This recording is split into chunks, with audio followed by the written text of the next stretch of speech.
Silakan. Selamat pagi Pak Dwi. Pagi, tes suara. Ya, jelas Pak suaranya. Silakan Pak Oke, langsung untuk saja. dimulai. Tadi pagi atau dini hari tadi, pada sebelumnya market seluruhnya terfokus terhadap kebijakan dari Fed, apakah menyetop quantitative easing atau yang disebut dengan pembelian obligasi aset segala macam, ternyata diputuskan untuk dihentikan, sehingga membawa pengaruh yang cukup besar terhadap market.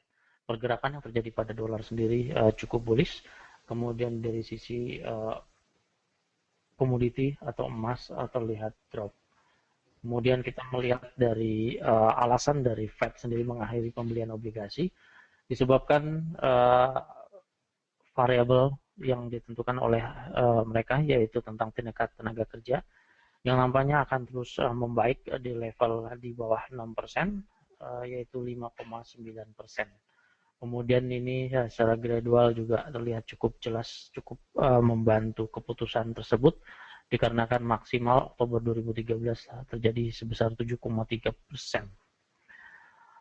Kita melihat juga yang disinggung terhadap alasannya adalah tingkat inflasi yang dirasa cukup mendekati dari target inflasi jangka panjang, yaitu sebesar 2%.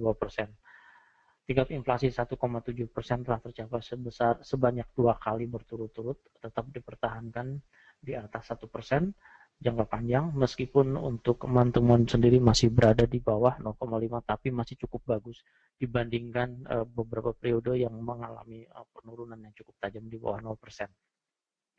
Dan ini juga mempengaruhi pergerakan dari dolar yang mendekati angka 860 poin terhadap setelah Fed mengumumkan kebijakan tersebut, sehingga membawa pengaruh hingga saat ini terhadap pergerakan dari beberapa pairs yang kita punya. Kemudian juga dari sisi suku bunga tetap mempertahankan tingkat suku bunga rendah dalam waktu dekat ini, namun apabila dirasa perekonomian pertumbuhan cukup bagus, baik dari sisi unemployment rate maupun dari sisi inflasi tetap dipertahankan di level-level saat ini, maka ada kemungkinan tingkat suku bunga akan dinaikkan. Namun untuk keputusan tingkat suku bunga ini tetap harus dilihat pada akhir tahun 2014 ini. Kemudian juga yang menjadi dasar kekhawatiran dari pengambilan keputusan Fed satu, yaitu tentang tingkat rumah, pembelian rumah ya, tingkat pertumbuhan terhadap perumahan masih dirasakan belum cukup kuat untuk menopang perekonomian. Jadi dari dua sisi positif, yaitu dari sisi unemployment rate maupun inflation rate, namun dari sisi perumahan yang menjadikan indikator perekonomian bagi Amerika Serikat masih harus ditingkatkan kembali. Kemudian saya hanya memberikan potensi untuk transaksi untuk hari ini. Terlihat untuk sterling US dollar berpotensi untuk drop dikarenakan kegagalan dari head and shoulder yang terbentuk pada persis pada area di necking line. Secara teknikal nanti kita melihat, namun ini merupakan potensi untuk transaksi cukup bagus saya kira, untuk memasuki posisi short atau sell, dibantu juga dari penguatan US dollar, kemudian juga dari fundamental Inggris yang kemarin terlihat dari sisi net lending to individual month to month yang dikategorikan sebagai sebagai fundamental menengah yang dilaporkan memburuk dari 3,2 billion menjadi 2,7 billion. Ini juga yang mendasari bahwa terjadinya posisi turun atau bearish di pound sterling untuk satu hari ini maupun untuk akhir minggu ini. Terlihat di 1.59930 yang merupakan right shoulder yang terjadi juga nampaknya akan tersentuh sehingga meneruskan penurunan hingga ke 1.58. Kemudian terlihat juga kemarin sebetulnya dari head and shoulder juga terjadi head and shoulder di dalamnya yang dikenal dengan complicated head and shoulder. Nanti kita melihat secara teknikal lebih lanjut ya. Kemudian pada hari ini juga saya akan secara simpel akan membahas mengenai strategi, yaitu strategi volatility atau volatility strategi. Volatility sendiri ada beberapa versi yang membahas. baik dari sisi range yang terjadi antara harga terendah maupun harga tertinggi, kemudian juga dilihat dari kecepatan dari pergerakan harga selama suatu periode tertentu maupun dari hal yang lainnya. Pada kali ini volatility yang saya maksud adalah volatility yang menghitung harga dari tertinggi maupun terendah yang terjadi pada suatu periode tertentu. Pada kali ini saya melihat untuk volatility adalah range yang terjadi selama 1 jam, jadi bar yang terjadi selama 1 jam. Kemudian data yang dikumpulkan adalah selama 1 minggu, sehingga terjadi rata-rata high dan low yang terjadi.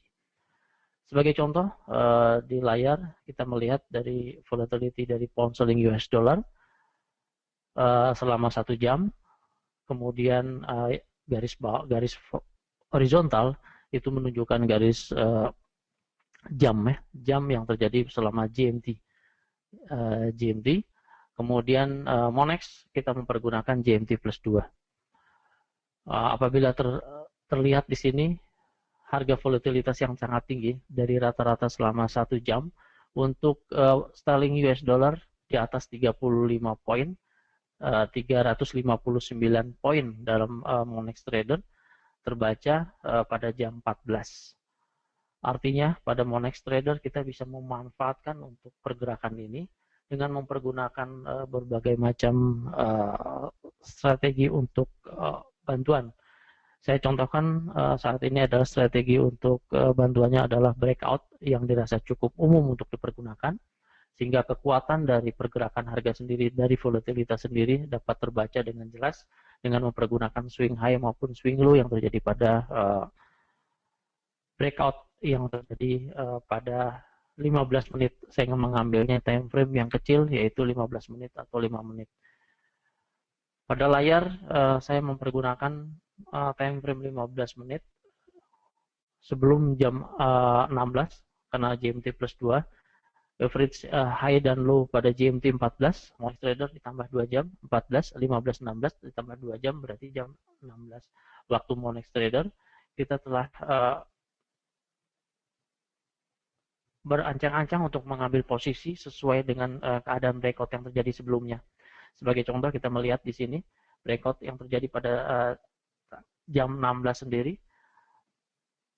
Swing yang terakhir yang dilihat adalah di 1.61245 memanfaatkan untuk pergerakan rata-rata sebesar 359 pips, sehingga yang terjadi juga sesuai dengan kejadian pada 2 hari yang lalu, yaitu 357 pips dalam keadaan optimal.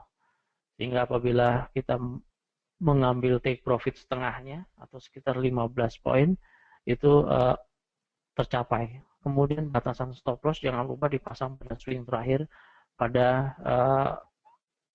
breakout gagal yang dilaksanakan sebelum jam 16, yaitu pada swing terakhir, yaitu di bawah, ya di bawah sini di kisaran 1.6100.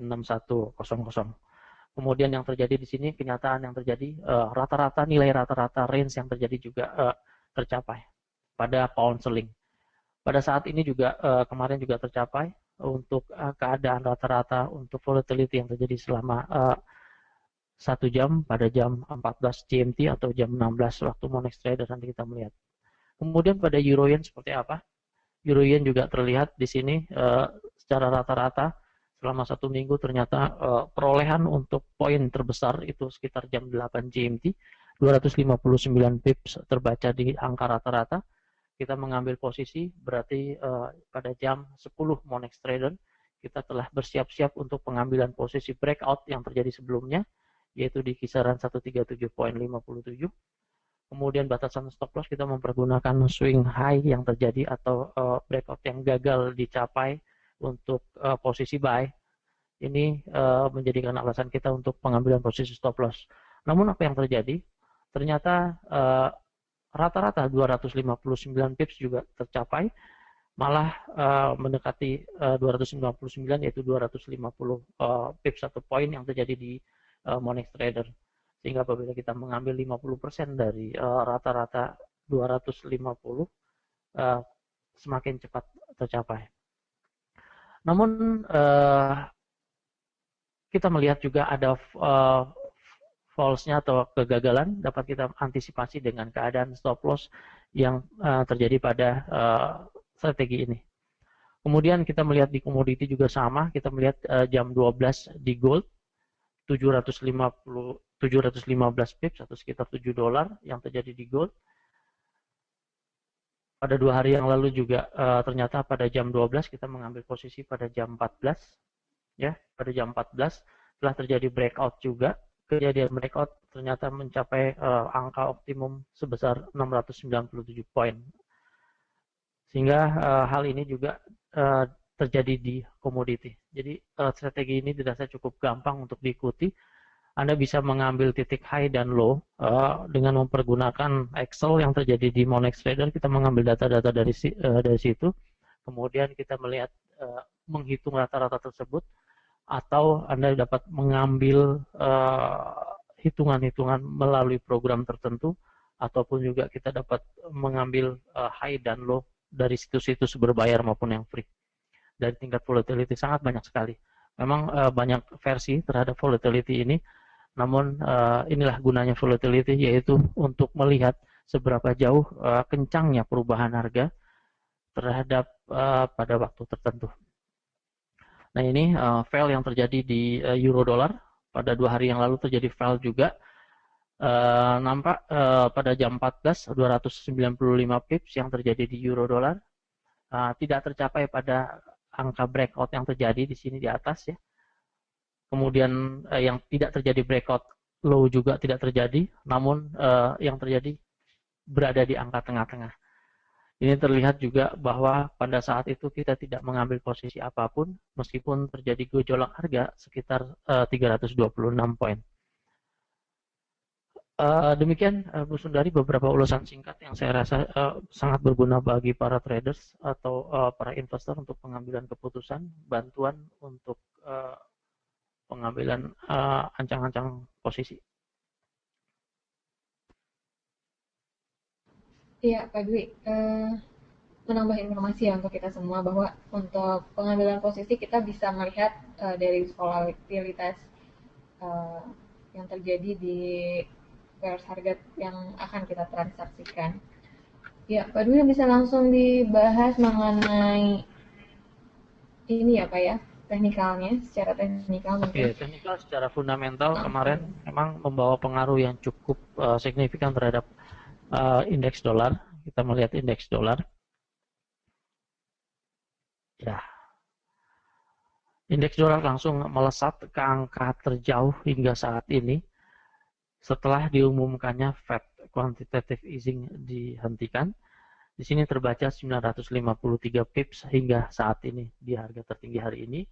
Kemudian kita tarik di harga terendah kemarin. Kemudian yang terjadi di sini memberikan arahan juga untuk menengah, jangka menengah hingga pada akhir minggu ini. Nampaknya pergerakan dolar akan terus berlanjut ke angka 87-an ya. Saya kira angka 87-an. Dalam arti kata kita bisa melihat efek dari pergerakan harga dolar yang melesat ini dengan melihat juga penurunan yang terjadi di counter tandingannya, yaitu ya di pound sterling. US dollar meningkat dengan waktu yang sama pound sterling juga menurun. Ini yang saya maksud korelasi yang cukup bagus terjadi antara indeks dolar dan pound sterling dolar yang terjadi kemarin. Kemudian saya tadi menyinggung masalah kegagalan untuk head and shoulder juga mendukung terjadinya breakout terhadap right shoulder yang terjadi di angka 1.59886. Hingga saat ini 4 jam kedua hingga hari ini juga terjadi masih berada di bawah angka support yang terjadi. Kemudian ini yang saya maksud kegagalan untuk menyentuh atau berada di atas necking line yang terjadi, sehingga kemarin kita mengambil posisi sell sebetulnya di angka 1.60842 sehingga mendapatkan poin positif di kisaran 1080 poin untuk chart 4 jam. Kemudian target yang terjadi kita bisa melihat untuk jangka menengah ke angka 1.59414 untuk pergerakan pound sterling. Jadi pelemahan pound sterling ya. dengan memanfaatkan pergerakan dolar yang cukup bagus, bullishnya dolar. Kemudian di euro juga sama, kita melihat di sini angka euro yang terjadi juga mendekati angka support yang terbentuk rata-rata. Saya melihat rata-rata selama 2 minggu, ya selama 2 minggu, yaitu minggu pada tanggal 15 atau tanggal 13 hingga tanggal 20, harga terendah di euro 1.26221. Kemudian minggu yang lalu terjadi angka low yang terjadi yaitu di 1.26125, hingga saat ini juga mendekati angka low yang terjadi. Namun cerita yang terjadi untuk hari ini juga memberikan indikasi pergerakan euro dolar nampaknya akan sangat mudah tercapai untuk keadaan turun atau bearish, dikarenakan penguatan US dollar kemarin hingga hari ini, kemudian juga dibantu dengan keputusan dari ECB bahwa terus menginginkan terus euro dalam keadaan drop. Jadi alasan ini juga yang menjadikan kita posisi dalam keadaan bearish untuk euro dolar. Kemudian di Australia dollar, jadi Australia dollar tadi telah diumumkan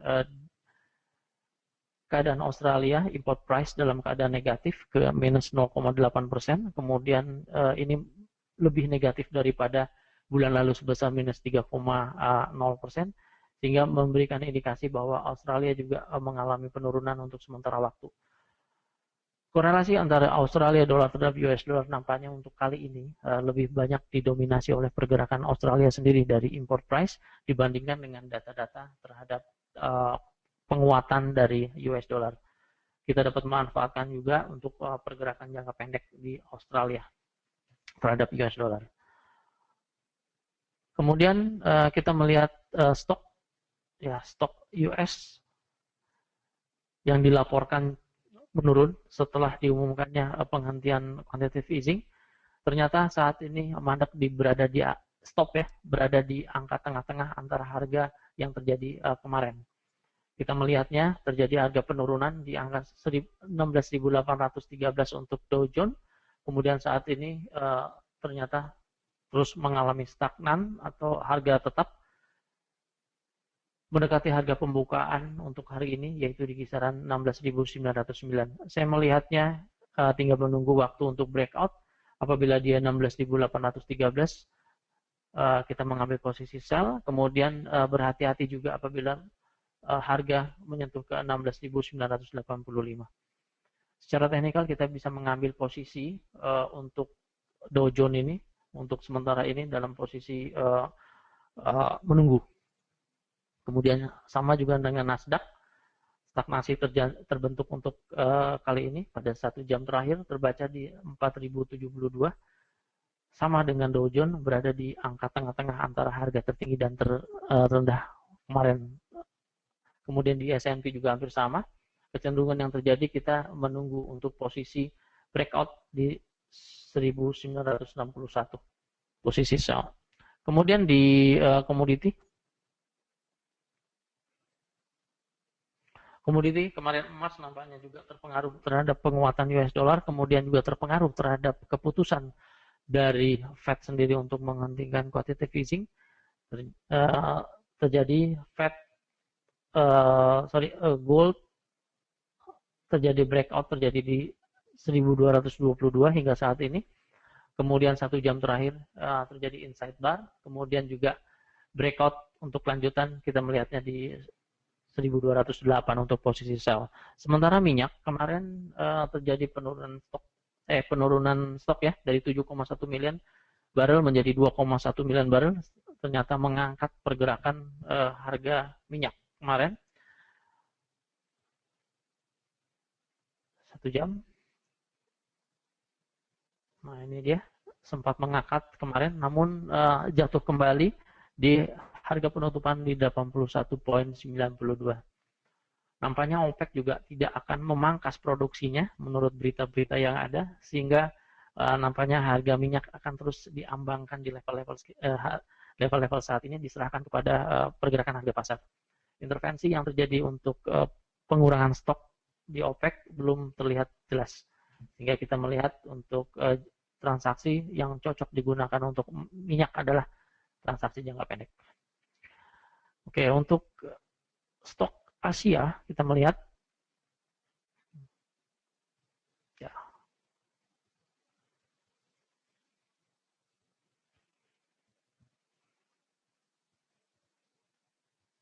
ya, stok Asia untuk pembukaan langsung meluncur, sebetulnya terjadi breakout. Kemudian sisi resisten yang terjadi terbaca di 23.891. Untuk saat ini saya masih melihat tren yang terpanjang atau major trend yang terjadi selama 1 jam ini masih dalam keadaan bullish ini ya. Major trend yang terdekat masih dalam keadaan bullish sehingga kita dapat menempatkan posisi buy stop di kisaran harga resisten di 23.886. Kemudian di Nikkei juga kita melihat keadaan Nikkei untuk 1 hari kemarin dalam keadaan bullish, kemudian hari ini direspon dalam keadaan bullish. Kemudian untuk short term transaksi kita dapat memanfaatkan juga untuk pergerakan harga Nikkei ke angka 15.741 untuk pergerakan harga Nikkei. Kemudian batasan untuk pembalikan arah kita melihat ke 15.533. Demikian Bu Sundari beberapa ulasan yang terjadi untuk hari ini.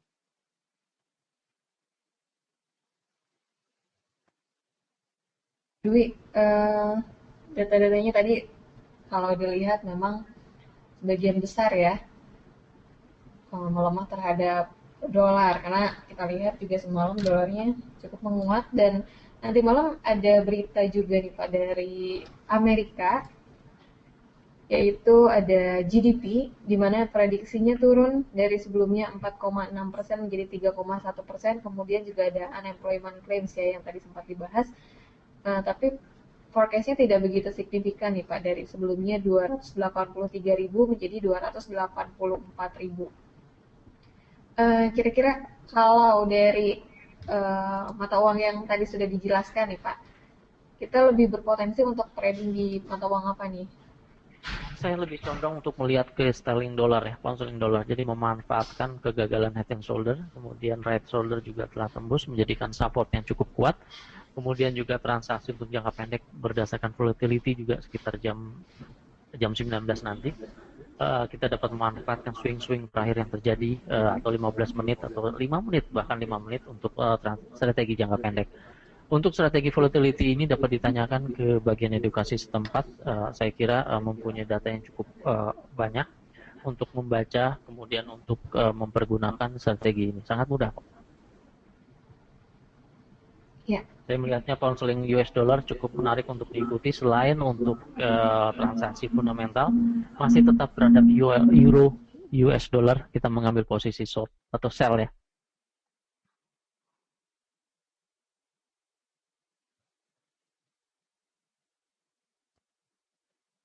Ya, silakan Bu Sundari. Oke. Ternyata kita ini ya masih ada kesempatan ya untuk bertransaksi di pound sterling. Melihat trennya juga masih cukup kuat ya Pak Dwi ya. Ya, posisi yang posisi gagal untuk pattern utama itu bisa dimanfaatkan untuk pound sterling saat ini. Itu juga cukup bagus sebetulnya. Oke, kalau gitu. Ada lagi mungkin yang ingin ditambahkan Pak Dwi? Tidak ada. Kita manfaatkan untuk ini saja, untuk pengumuman Fed tadi malam atau tadi dini hari. Manfaatkan momentum itu. Jadi reaksi pasar nampaknya akan terjadi pada hari ini. Jadi sebetulnya cukup alasan juga untuk pound sterling dalam keadaan drop dikarenakan US dollar terus menguat. Oke. Terima kasih atas informasinya Pak Dwi. Saya rasa cukup sekian ya untuk morning briefing hari ini. Terima kasih juga untuk rekan-rekan semua yang telah berpartisipasi pada morning briefing hari Kamis ini. Semua informasi yang kami sajikan hanya untuk tidak ditujukan untuk pengambilan keputusan, tapi kita berusaha menyajikan informasi yang terkini dan teraktual. Terima kasih atas partisipasi rekan-rekan semua. Kita jumpa lagi di morning briefing berikutnya. Selamat pagi dan selamat beraktivitas.